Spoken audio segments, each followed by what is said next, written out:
Former President Goodluck Jonathan on Tuesday said the nation was not getting accurate vote counts during elections due to the involvement of those he described as ghost voters.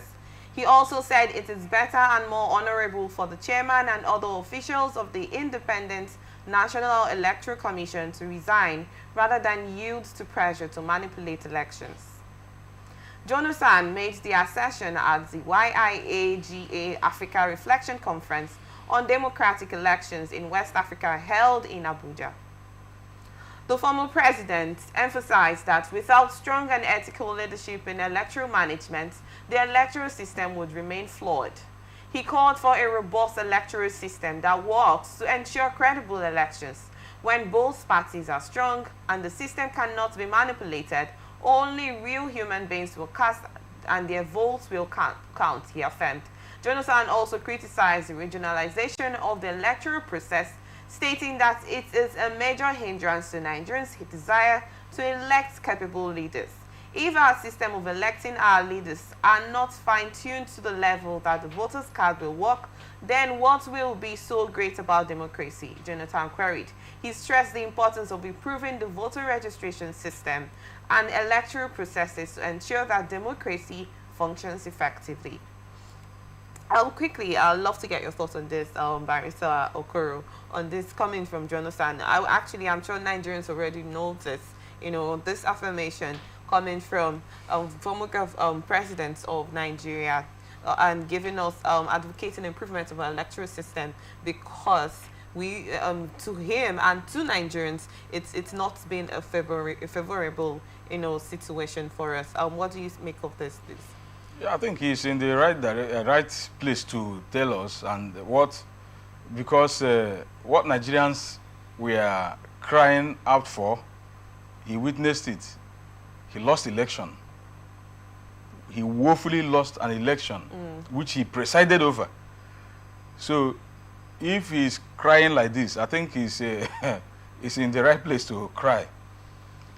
Perhaps in his mind, he is thinking that he shouldn't have lost that election. He's thinking it in the other way around, that election, that people voted for him, but it didn't count. Either it was manipulated in favor of another person, which was Buhari. He talked about the electronic voters card and the IVF, BVAS, and yes, all of that. It's something that we need to actually work on. And if he said he talks about electronic voting. At his time, he said it did not work, and we introduced BVAS, it did not work. So what's the guarantee that technology will actually, be workable in Nigeria, that we should actually, improve on that? The workability depends on the one who is manipulating it, who is handling it, the integrity of the one who is handling it. Okay. Technology does not have any issue. For example, you have gadgets here. If you have somebody who knows how to operate the gadgets and the technology you have here, everything will work well. If you have somebody who does not, things will not work well. Or if you have somebody who does not want to do it to work well, things will not also work well. So these are the issues. The technology is designed, tested to work well. But the integrity of the manipulator, the operators, is what is questionable.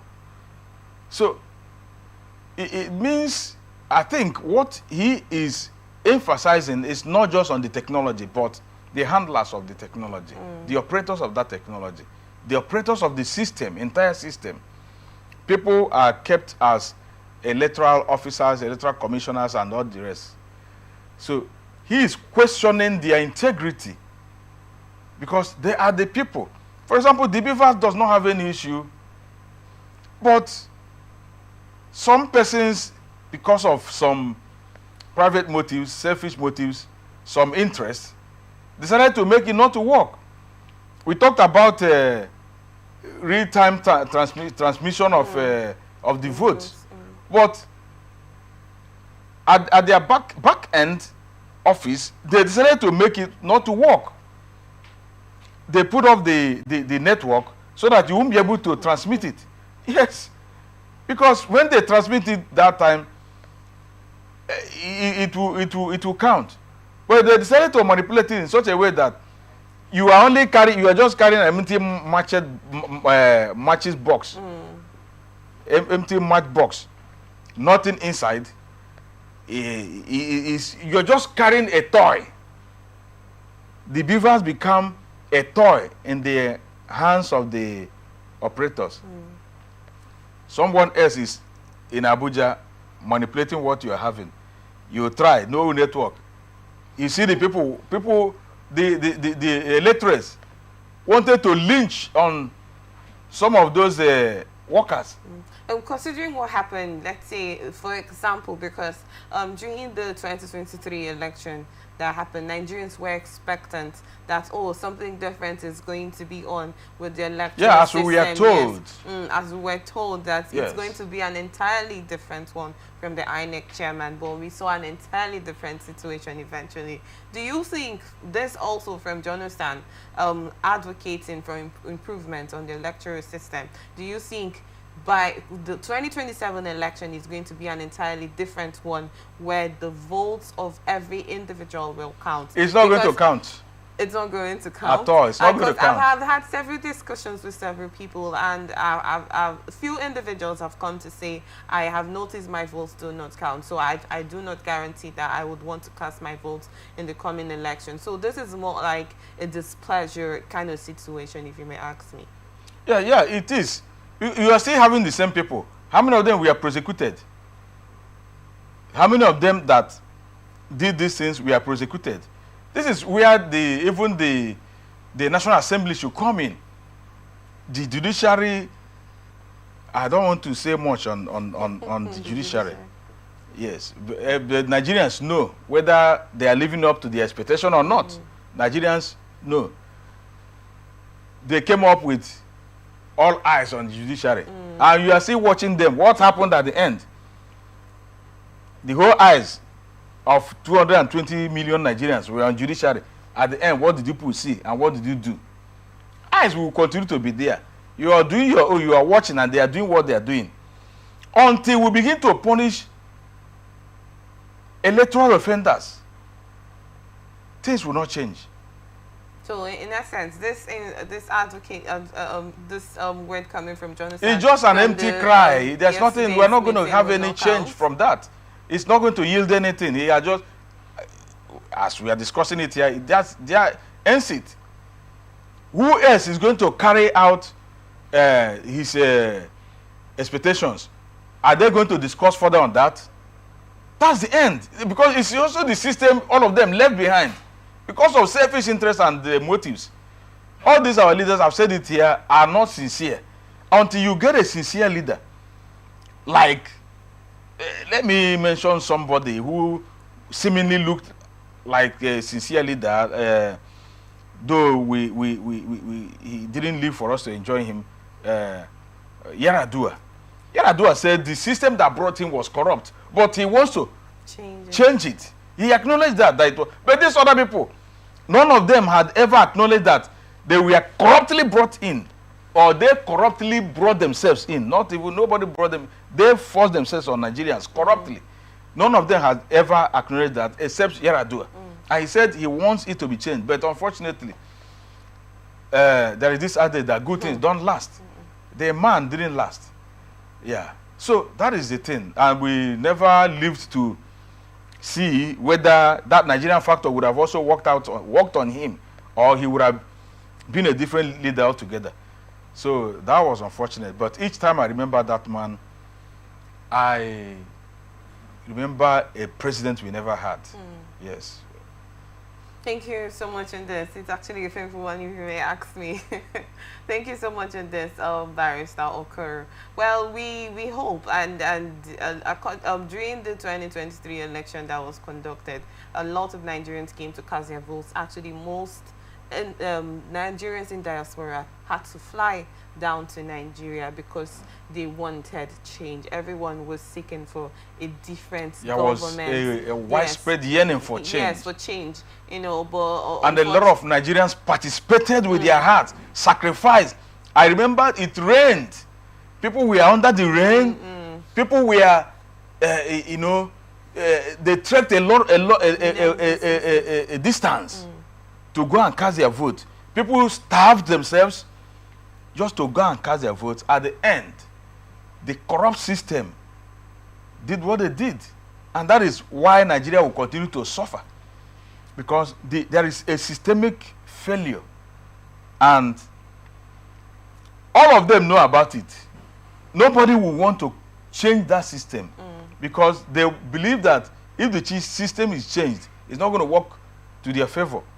So changing that system is like Nigerians go say they swear. They don't swear. Say the system no change. So it will be left to continue to operate like that.